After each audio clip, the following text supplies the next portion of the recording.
Hey, this is the Great Lugia. Welcome to Pokemon Rijon Adventures to Go Through, Part 60.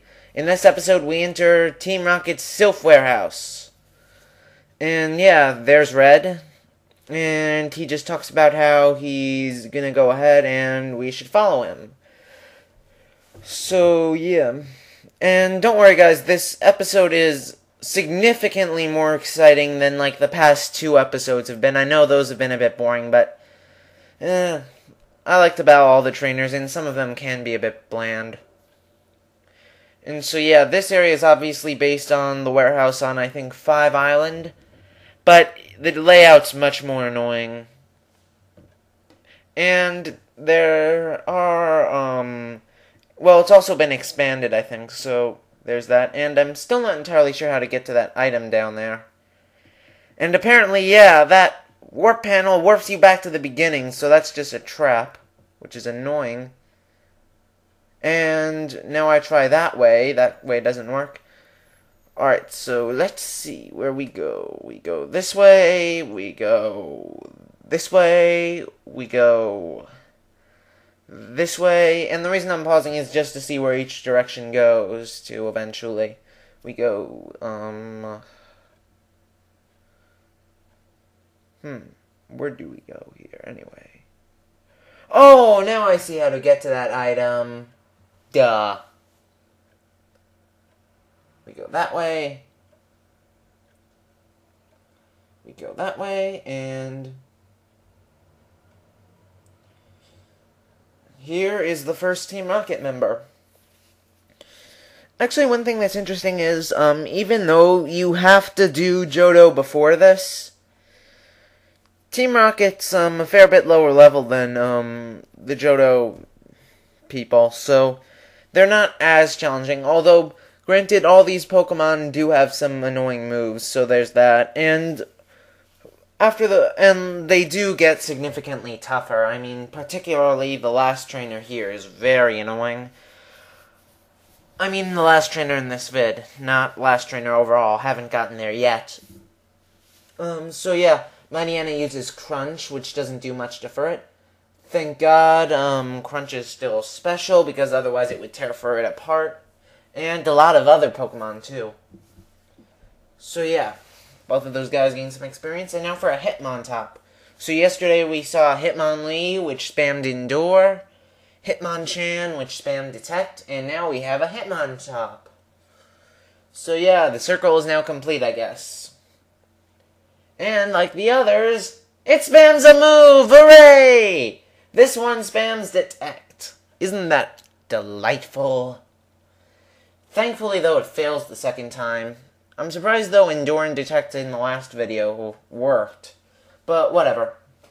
It's super effective. So, yeah, Kadabra levels up. I'm trying to get Kadabra to reach level 45 because, again, I'm guessing if it reaches level 45, that'll be when it evolves, if it does at all. So we'll see if that happens or not.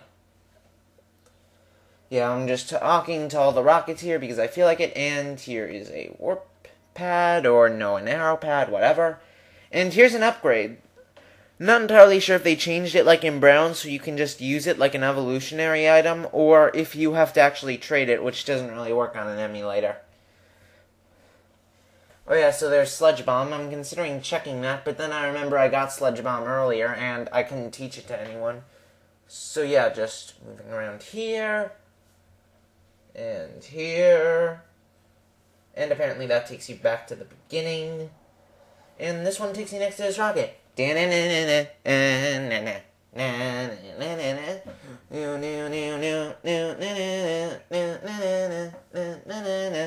has a Magneton. Alright, Kadabra. This isn't really a great matchup, so I'm just gonna... Well, I consider switching into Furt, but the problem is, well, Magneton would probably kill it with, like, Spark or something. So what I'm gonna do is I'm just going to heal up Furt this turn, and also a lot of my Pokemon really can't do much to Magneton.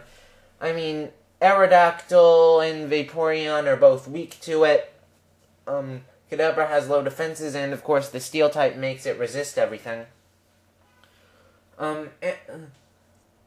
Magneton resists Ampharos's Thunder Punch, obviously. And Charizard does have a super effective move, but it's still weak to electric attacks, which isn't too great. And yeah, Magneton uses Tri-Attack. And yeah, since it's physical in this generation, it really doesn't do a whole lot. Actually, one thing I don't get is why is Magnet Bomb, a 4th generation Steel type move, special? Wait, no, I mean, why isn't it special, and why is it physical? I mean, it's a bomb, like you throw it at something, like you send it flying. It should be a special move, in my opinion. Granted, in a way, I think Self-Destruct and Explosion should be special, too, because, you know, it's a blast. You're not, like, physically going up to them and, like, going, POW! And so, yeah, his next Pokemon is a Crawdont. And Ampharos should just do a lot of damage to this thing. I'm not particularly worried about the trainers here. I mean, I'm still underleveled, but it's not as bad here. So yeah, Thunder Punch 1 KOs, which is awesome, and gets some significant experience, and this Grunt's last Pokemon is a Swalot. So I'm just going to go into Kadabra. I'm kind of worried because I'm thinking because Swalot have really good HP defenses, special defenses, I'm worried it won't want a KO, but it does, so I don't have to worry about that. And Sludge Bomb's still a physical move, so if it gets hit by that, chances are it's going to get KO'd easily. And that guy mentions Red. So, actually, I'm wondering, if Red beat all these trainers, why can they still fight? I mean, do they have a healing machine or something? Oh, oops, I keep hitting that. Sorry, and they mention how Pokemon are locked up here. So yeah, I'm just being careful. Now I get how to find that item down there. I think, in like 2 episodes, I'll check that off screen, actually. So we're just gonna go down here as soon as I figure out which I think is the right way, because I'm still thinking right now, and I'm not entirely sure where I can go, because that warp panel leads back to the beginning. That beginning's blocked off. Then I come up with an idea, and I remember this may have been something they did in the Team Magma, Team Aqua hideout in Ruby Sapphire.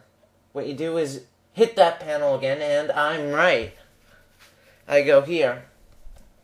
And yeah, here's another trainer. A kid like you won't interfere with us. And this Team Rocket Grunt has a Zangoose. Not particularly worried about it. I'm just going to go into Vaporeon, because I feel like it, basically. So yeah, Vaporeon's coming on, and now it uses Crush Claw, which does quite a bit, but it's still only a 3 KO. But thankfully the Zangoose just uses Taunt this turn. That's not a horrible move to use against a Vaporeon, but I just use Surf, and surprisingly it's actually almost a 1 KO. I was expecting it to be more of like a do 2/3, not closer to the last part. And it uses Pursuit, which is stupid, because A, it only does 40 damage, and it's not stabbed, and B, it's special. I mean, if it were 4th gen, it might make sense, but it's not, so whatever. And yeah, this Grunt has one last Pokemon, a Macargo, and Vaporeon uses Waterfall. So I'm just gonna kill the Macargo. Macargo! And yeah, player defeated Team Rocket Grunt, and don't you dare laugh. Haha. Jumped up Pipsqueak, what the hell? Alright, anyways. I guess I could check those warp panels, but I just decided not to. Actually, I decided to check that one, yeah.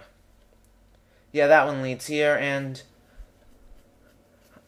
I probably shouldn't have done this, but for some reason, I think I'll have time, because I have like 2 minutes. Actually, no, 1 minute. What was I thinking? So yeah. She has 5 Pokemon. The first one a level 55 Muk. So now I'm just going to myself, crap, there's no way I'm going to finish this. And to make things even worse, this Muk's a pain in the ass. Yeah, 1 KO's Kadabra with Sludge Bomb. Now I really kind of wish it was 4th gen, because then Sludge Bomb would have done a fair bit less, maybe not 1 KO. So yeah, now I just go into Charizard and go for Flamethrower, hoping it'll KO. And it does not, of course. And it has Rock Tomb, which 1 KO's Charizard. Isn't that just dandy? So yeah, this Muk's being really annoying right now. And I'm not entirely sure what to go out to. I just decide eventually to go into Aerodactyl. So yeah, I'm going to do something I normally don't do, but I pretty much don't have any other choice, which is to split this battle into a second part. So will we defeat the Team Rocket Grunt?